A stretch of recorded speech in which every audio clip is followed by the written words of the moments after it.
So ಇನ್ನೊಂದು ಏನಂತಂದ್ರೆ ಈ ಪ್ರಶ್ನೆ ಏನಕ್ಕೆ ಅಂತಂದ್ರೆ ದರ್ಶನ್ ಅವ್ರ ಜೊತೆ ನಿಮಗೆ ಒಳ್ಳೆ ಒಡನಾಟ ಇದೆ, ಹ್ಮ್.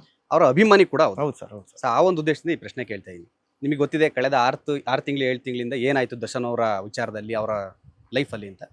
ಸೊ ಈ ಒಂದು ಪ್ರಕರಣದ ಬಗ್ಗೆ ನೀವು ಫ್ಯಾನ್ ಆಗಿ ಅವ್ರ ಜೊತೆ ಒಡನಾಟ ಇದ್ದಿರೋದ್ರಿಂದ ಏನ್ ಹೇಳ್ತೀರಾ? ದರ್ಶನ್ ಅವರು ಆ ಥರ ಮಾಡಕ್ ಸಾಧ್ಯತೆ ಇದೆಯಾ, ಅಥವಾ ಆ ಪ್ರಕರಣದ ಬಗ್ಗೆ ಏನ್ ಹೇಳ್ತೀರಾ ನೀವು? ಸರ್ ಅಂದ್ರೆ ಇನ್ನೊಂದಂದ್ರೆ ನಾನು ನೋಡ್ದಂಗೆ ಹ್ಮ್. ಆ ರೀತಿ ಅಲ್ಲ ಸರ್ ಅವರು. ಹ್ಮ್ ಅಂದ್ರೆ ಎಲ್ಲರ ಜೊತೆನೂ ಚೆನ್ನಾಗಿರ್ತಾರ ಅವರು. ಹ್ಮ್. ಅಂದ್ರೆ ಯಾರೋ ಮಾಡಿದ ತಪ್ಪಿಗೆ ಇನ್ಯಾರಿಗೋ ಶಿಕ್ಷೆ ಅಂತಾರಲ್ಲ, ಆ ರೀತಿ ಆಗಿರೋದು ಹ್ಮ್ ಹ್ಮ್ ನನಗ್ ಗೊತ್ತಿರೋ ಪ್ರಕಾರ. ಹ್ಮ್. ಯಾಕಂದ್ರೆ ಯೂಶಲಿ ನಾನು ತುಂಬಾ ವರ್ಷದಿಂದ ಅವ್ರ ಜೊತೆ ಇದ್ದೀನಿ. ಹ್ಮ್. ಅದಾದ್ಮೇಲೆ ನಮ್ಮ ಫ್ರೆಂಡ್ಸ್ಗಳೆಲ್ಲ ಸಂಘ ಬೇರೆ ಓಪನ್ ಮಾಡಿದ್ರು. ಹ್ಮ್ ಹ್ಮ್ ಸರಿ, ಆ ರೀತಿ ಯಾವತ್ತೂ ಅವ್ರು ನಡ್ಕೊಂಡಿಲ್ಲ. ಹ್ಮ್. ಈಗ ಬರ್ತೀನಿ ಅಂದ್ರೆ 100% ಬರ್ತಾರೆ. ಹ್ಮ್. ಇಲ್ಲ ಕಣೋ ಒಂದ್ ಸ್ವಲ್ಪ ಬಿಸಿ ಇದ್ದೀನಿ, ಅಟ್ಲೀಸ್ಟ್ ನಮ್ಮ ತಾಯಿನಾದ್ರೂ ಹೇಳ್ಬಿಡಿ ಒಂದ್ ಮಾತು, ಅಥವಾ ನಮ್ಮ ತಮ್ಮವ್ರಿಗಾದ್ರೂ ಹೇಳ್ಬಿಡಿ, ಕರ್ಕೊಂಡು ಹೋಗ್ಬಿಡಿ ನನ್ ಬದಲು ಹ್ಮ್. ಅಂತ ಅನ್ಬಿಟ್ಟು ಹೇಳ್ಬಿಡ್ತಾರೆ. ಹ್ಮ್. ಬಟ್ ಆ ರೀತಿ ಪರ್ಸನ್ ಅವ್ರಲ್ಲ ಸರ್. ಆಮೇಲೆ ಇನ್ನೊಂದೇನಾದ್ರೆ ತುಂಬಾ ಜನ ನನ್ನೂ ಕೇಳಿದ್ರು, ಹ್ಮ್ ಏನ್ ಗುರು ನಿಮ್ ಬಾಸ್ ಈ ತರ ಹಿಂಗಾಗ್ಬಿಟ್ಟಿದೆ, ಟಿವಿಲಿ ಬರ್ತಾ ಇದೆ ಅಂತ. ಹ್ಮ್. ನಾನು ಯಾರ ಫೋನು ಅಟೆಂಡ್ ಮಾಡಕ್ ಆಗ್ಲಿಲ್ಲ ಆ ಟೈಮಲ್ಲಿ. ಏನಕ್ಕೆ ಅಂತ ಹೇಳಿದ್ರೆ ಹಾ. ನಾನೇ ಹಾಸ್ಪಿಟ್ಲಲ್ಲಿ ಇದ್ದೆ. ಹ್ಮ್ ಹ್ಮ್ ಅದೇ BGS ಹಾಸ್ಪಿಟ್ಲಲ್ಲಿ ನಾನು ಇದ್ದೀನಿ. ಹ್ಮ್ ಹ್ಮ್ ನನಗೆ ಆಪರೇಷನ್ ಆಯ್ತು ಒಂದು 2 days ಬ್ಯಾಕ್. Okay. ಆ ಇನ್ಸಿಡೆಂಟ್ ಏನಾಯ್ತಲ್ಲ ಅದ್ರ 2 ದರ್ಶನ್ ಅವರ ದಿನ ಇನ್ಸಿಡೆಂಟ್ ಟೈಮಲ್ಲಿ ಇನ್ಸಿಡೆಂಟ್ ಟೈಮಲ್ಲೇ ನನಗೂ ಆಗಿದ್ದು.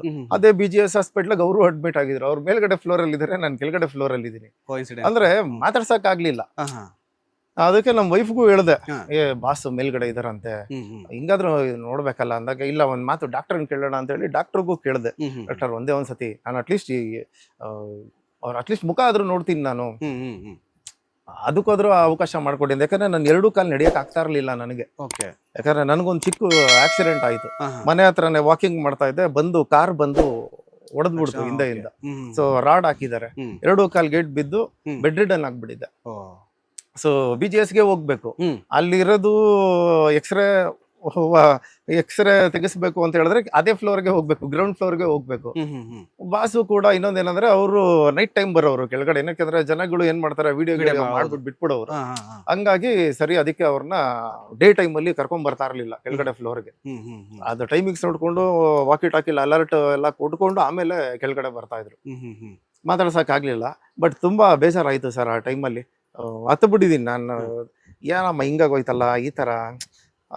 ಏನಕ್ಕೆ ಅಂದ್ರೆ ಅವ್ರದ್ದು ಇದ್ದಿದ್ದು ಮುಂಚೆ ಫ್ರೆಂಡ್ಶಿಪ್ಪೇ ಬೇರೆ ಇತ್ತು ಸರ್, ಒಂದು ಸರ್ಕಲ್ ಅಂತ ಇತ್ತು. ಯಾಕಂದ್ರೆ ನಾವುಗಳು ಇನ್ನೊಂದೇನಂದ್ರೆ ಅವ್ರದ್ದು ಬರ್ತ್ಡೇ ಟೈಮ್ ಅಲ್ಲಿ 16ನೇ ತಾರೀಕು ಹುಟ್ಟಿದಬ್ಬ ಅಂದ್ರೆ 15ನೇ ತಾರೀಕೆ ಅವ್ರ ಮನೆ ಹತ್ರ ಹೋಗ್ತಾ ಇದ್ವಿ.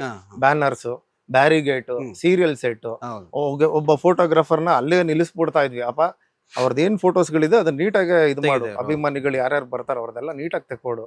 ಆಮೇಲೆ ಇನ್ನೊಂದು ನಮ್ಗೆ ಯಾರಾದ್ರೂ ಗೊತ್ತಿರೋರು ಹಾರ ಅದು ಇದು ತಗೊಂಡ್ಬರೋರಲ್ಲ, ಒಬ್ಬೊಬ್ಬರನ್ನ ನೀಟಾಗಿ ಬ್ಯಾಲೆನ್ಸ್ ಮಾಡ್ತಾ ಇದ್ವಿ.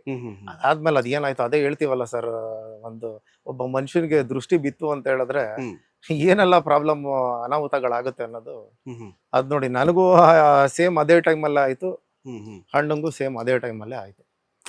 ಹೌದು. ಸೊ 1 ವರ್ಷ ನಾನು ಫಸ್ಟ್ ಇಂಟರ್ವ್ಯೂ ಬಾಸ್ ಟಿವಿಗೆನೆ ಕೊಡ್ತಾ ಇರೋದು. ಏನಕ್ಕೆ ಅಂದ್ರೆ ನನಗೆ ಬಾಸ್ ಟಿವಿ ಅಂದಿದ ತಕ್ಷಣ ನಾನು ನೆನಪಾಗಿದ್ದೆ ಡಿ ಬಾಸ್ ದರ್ಶನ್ ಸರ್. ಇಲ್ಲ ಫಸ್ಟ್ ಇಂಟರ್ವ್ಯೂ ಇದಕ್ಕೆ ಕೊಡೋಣ ನಾನು ಅಂತ ಅನ್ಬಿಟ್ಟು ಬಂದೆ. ಲೇಟೆಸ್ಟ್ ಹಾಗೂ ಇಂಟ್ರೆಸ್ಟಿಂಗ್ ಸುದ್ದಿಗಳಿಗಾಗಿ ಬಾಸ್ ಟಿವಿ ಕನ್ನಡ ಚಾನೆಲ್ನ ಸಬ್ಸ್ಕ್ರೈಬ್ ಮಾಡಿ, ಹಾಗೆಯೇ ಬೆಲ್ ಐಕಾನ್ ಪ್ರೆಸ್ ಮಾಡಿ. ಇದರ ಜೊತೆಗೆ ಫೇಸ್ಬುಕ್, ಇನ್ಸ್ಟಾಗ್ರಾಮ್, ಎಕ್ಸ್ ನಲ್ಲೂ ಮಿಸ್ ಮಾಡದೆ ಫಾಲೋ ಮಾಡಿ.